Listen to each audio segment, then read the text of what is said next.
Each breath, allow your mind to become still, your body comfortable, and your heart open. And each breath brings you more peace, more connection, and more of the experience of love.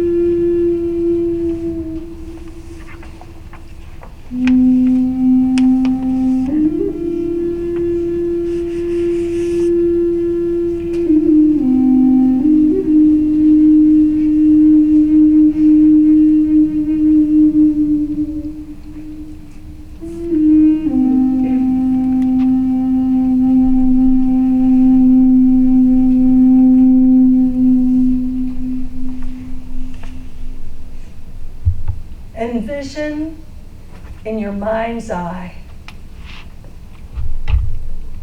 a beautiful golden light permeating your entire being, coming in through the crown on your head and slowly melting into every cell of your being, every part of your body,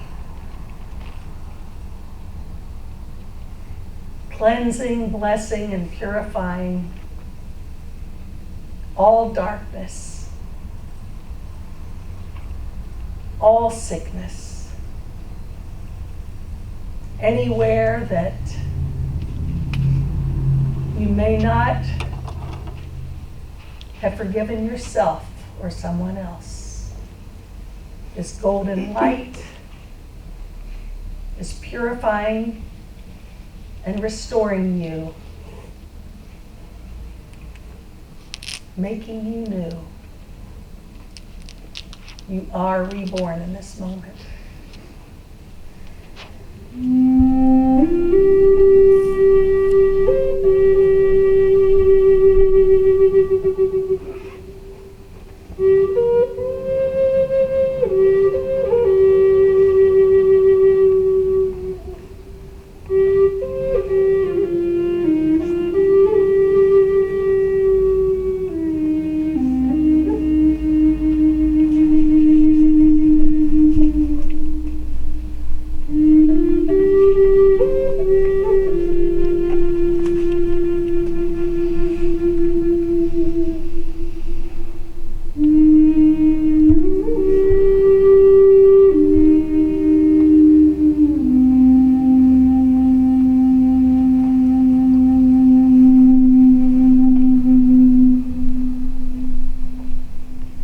Together we have co-created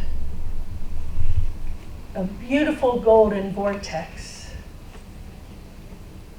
And in this vortex, there's only love.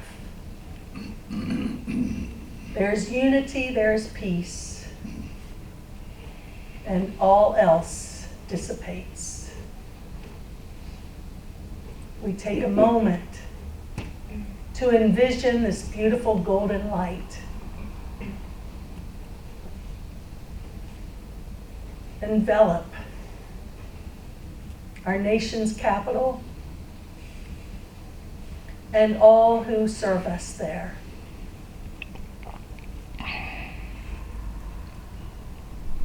We choose to see our world, our country, healed. We choose to see that all decisions are based on the greater good of all.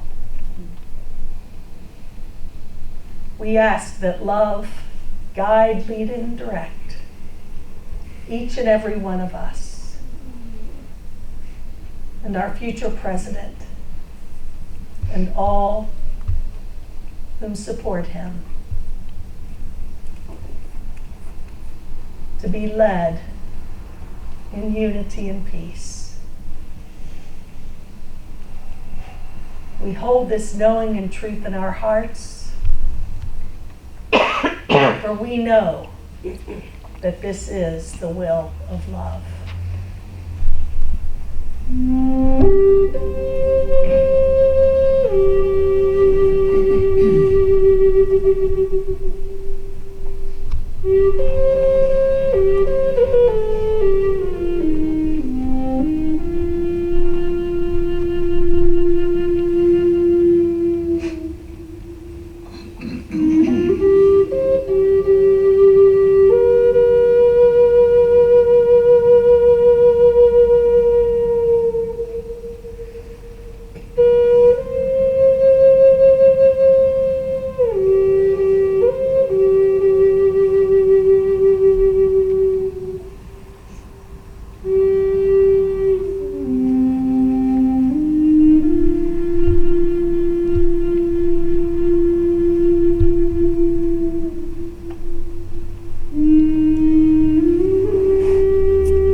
Holy Spirit, Mother, Father, God, we place our hearts and our minds in your hands. Please use us to be your messengers of peace. May we have the wisdom, the strength, and the courage to allow our energy to stay in love.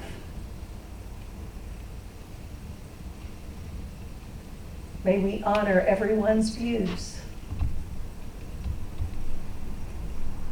And may we be the change you wish to see in the world. We know that all is well and in divine and perfect order.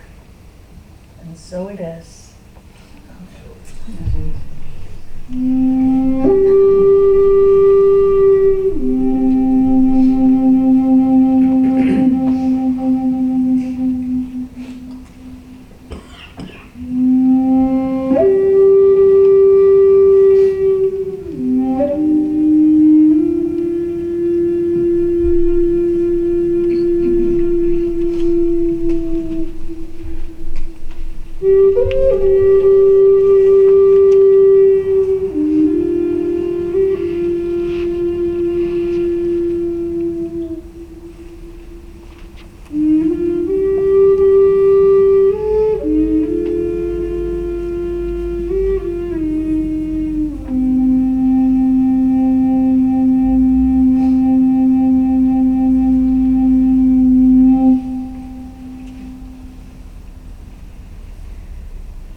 Well, I have a little humor, and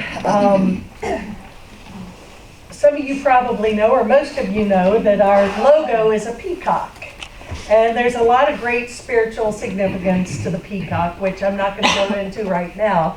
But this joke does make reference to a peacock. I'll just give you a little bit ahead of that warning. Also, the father that I speak of in this is not my father, okay? Just so you know. But it's a cute little joke. And it does require a somewhat mature audience, so we're safe here. And I'm scanning and think that everyone's over 16, so we're good to go. I took my dad to the mall the other day to buy some new shoes. He's 92. We decided to grab a bite at the food court, and I noticed he was watching a teenager sitting next to him. The teenager had spiked hair, all in different colors, green, red, orange, and blue. My dad kept staring at him. The teenager would look and find him staring at him every time. When the teenager had had enough, he sarcastically asked, "What's the matter, old man? Never done anything wild in your life?"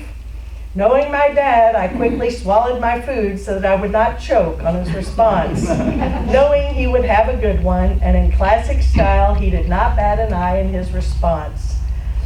"Well, I got drunk once, had sex with a peacock, and I was just wondering if you were my son."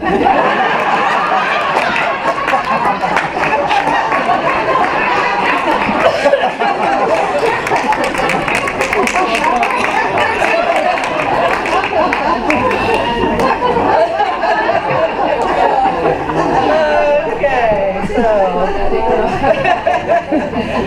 when I read that, I didn't expect that outcome either. But anyway, always good for the healing is through laughter, right? I'm feeling bad for the peacock. Exactly. It's a joke. No one was harmed in the joke, I promise. So anyway, this past week, I managed to get this crud that so many other people have had, and oh my gosh, who has had this? It stinks. I mean, it's no fun, and I've still got a little bit of it, but I feel fine. It's just that last bit of it. But what happens, at least with me, when you're laying in bed and don't have anything else to do but think, don't have energy to do this or that, your mind can start focusing on some things and some stuff, which mine did.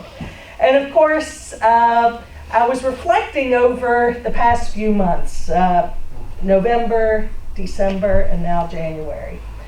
And prior to that, there was also some incidences, but as I mentioned earlier, Terry's unexpected passing was a huge loss for our center, for me personally, for just on so many levels. The unexpectedness of it just really was a difficult situation to deal with. And once I was starting to get to the other side of that, I get a call from my sister, get up to West Virginia, and my father was gone in a week. So that happened December 26th. So I'm like, ugh. And then I come back and I get the flu. And so I'm like feeling ratty and like, this sucks, and just really questioning, a lot of things, because I am a faithful person, and I'm a person who chooses to take responsibility for everything. I know that whatever is out here, that it's a projection of some aspect of myself. And how life happens, things happen, but it's a choice of how I deal with these things. So I just put it out there, okay, I want some answers, because I talked to a friend of mine the other day, and there was more to the story than Terry's passing. I'll just leave it at that. That was, there was a lot of stuff that went with that was very difficult. So I was talking to a friend in Florida the other day, and she goes, "Oh my God, Charlotte," she goes, she goes, "For the past 10 years, it's amazing what you've been through." She goes, "You've been through so many things." I mean, she's like, "I can't even believe it." And so of course I'm like, yeah, okay, so my first response, what did I do to create this? What is this about? Not feeling guilty, but like, okay, I'd like to ride the easy train for a while, because it's been a little tough. And I know I'm not alone in this. I know that, people I talk to every day are dealing with a lot of stuff. And it seems like that it's accelerated even more and more now in everybody. People's stuff is up. I got an email late last night, right before bed. A good friend of our sister committed suicide. I mean, and that's devastating. And it's, wow. You just hear so many people going through so much. And so what do you do about that? And that's where I'm going to address it a little bit today. And of course, Paramahansa Yogananda popped up on my screen, and I read a quote which was very helpful. Of course, the framing of it, the language of the quote, I can't say I fully embrace, but the message I do. So what the actual quote says is, "Please do not be discouraged. God tested Christ by crucifying the body itself and other saints with severe maladies. God loves the child he's tested the most. God is testing your determination to wholly love him and work for him. Soon it will be over. It will be behind you. Love God more than ever, with kindness to all, ever firm in him, with boundless blessings, one in him, Paramahansa Yogananda."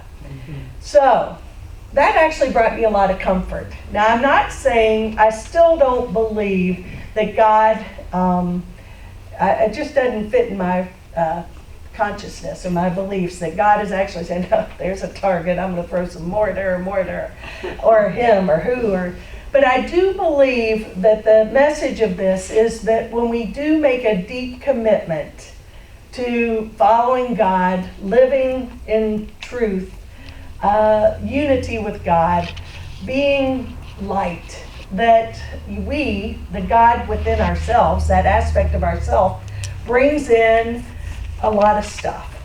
And, it's almost like, well, you asked for it. Because for us to fully be in God's presence, everything unlike that has to come to the surface. And we can overcome it if we keep the faith. So this has been a huge lesson in faith and trust for me, because I'm not turning back now. I was a little frustrated, and I'm like, screw this. Maybe I'm going to tell jokes for a living or something. I don't know. But anyway, no, not really. But I was questioning some things. But this brought me a lot of comfort and really felt right. When something feels right, that it's like, yeah, that peace washed over me. Like, yeah, this is okay. And as much as it hurts and it's troubling and challenging, it is for our greater good. Everything is for our greater good. And everything, unlike light, has to come up for healing. And, there's something else that I wanted to share is, as if the just day-to-day challenges sometimes aren't difficult enough, which I think we can all relate to that. The world programming doesn't make it easy sometimes. And I do find, and I have to say, fortunately, this is not where I get tripped up. But I know that the majority of people on the planet do. And that's being sold the bill of goods that we're not good enough as we are. And that this pill's going to fix it, this procedure will fix it, this will fix it, change it, whatever.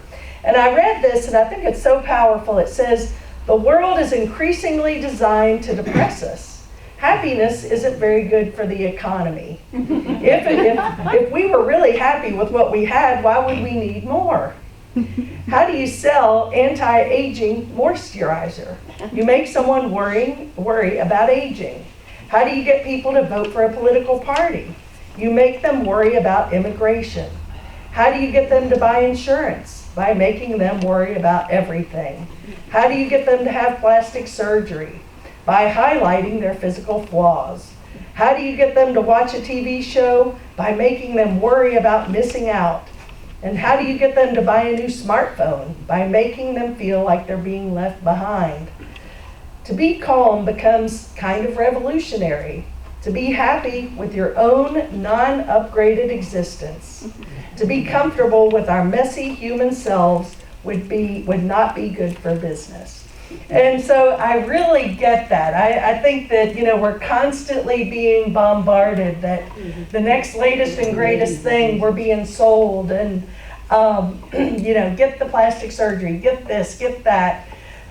Think of the money that we spend as a society on improving ourselves, making ourselves better, when it's not out there. Now, I'm not saying that it's a bad thing if you want to have some plastic surgery or you want to improve yourself, but if we're doing it from the context of not feeling good enough as we are, then nothing out there is ever going to do it. I was watching special on CNN a couple months ago. It was about James Arthur Ray, you know, that motivational guy who people died in that sweat lodge. And I find it fascinating that, you know, that when you saw, and I'm not, I feel it might sound like I'm picking on him, but I'm really not. Because there's a zillion people in that whole mindset that are making a lot of money selling, you know, people the idea that they're not good enough and they can be better and they can do better. Well, yeah, I believe in that. But the extreme cost of some of these activities, I mean, tens of thousands of dollars sometimes. I've gotten sucked into some of these things, so I can tell you from experience, they're expensive. And they serve a purpose, I guess. But I think that really what we're seeking is to be self-loving, accept who we are right now, right here, because that's all there is. And we're actually perfect as we are. And that's the beauty of this community is the acceptance and the love and the non-judgment of not, you know, we're not feeling like we're being judged when you walk in the door. You're being loved, you're being embraced, accepted. Some of the things that we're putting together for the Sundays is giving, and during the week, you're giving people opportunities to really step into their greatness. And I was sharing this with the board last week, and I believe it was Bill Brooks said, you know, it's sometimes like going to a dance recital and watching your kid, you know. They may not be that good, but, you know, they're still your family. And that's how we are here. It's like I see that, I feel that. I can feel instead of like the eyes rolling and the judgment sometimes, because is the acceptance and actually rooting each other on. And I think that's so important, to feel like we got somewhere that we can be supported and honored and loved. And so it's not out there. And the greatest gift we can give to ourselves and each other is this full acceptance. And so the whole idea, of course, follow your heart, this shirt I found, is really what the message for me is. And also about imagining a world where everyone is manifesting from their heart the perfect creation that's inside each and every one of us. And that's what this whole new paradigm, the spiritual awakening is bringing it from the inside out. Quit looking out here, out there to fix it, change it, but just accept it. And let your light shine from the inside out. Whatever that is. If it's quirky or whatever, it's okay. It's you. It's perfect. Elizabeth Gilbert, she says, embrace the glorious mess you are. I mean, doesn't that feel good? Yeah, we are a mess, and that's okay. Embrace it. We don't have to fix or change anything. Lighten up. Well, this is a Ram Dass quote. And he says, when you go out into the woods and you look at trees, you see all these different trees. And some of them are bent, and some of them are straight, and some of them are evergreens, and some of them are whatever.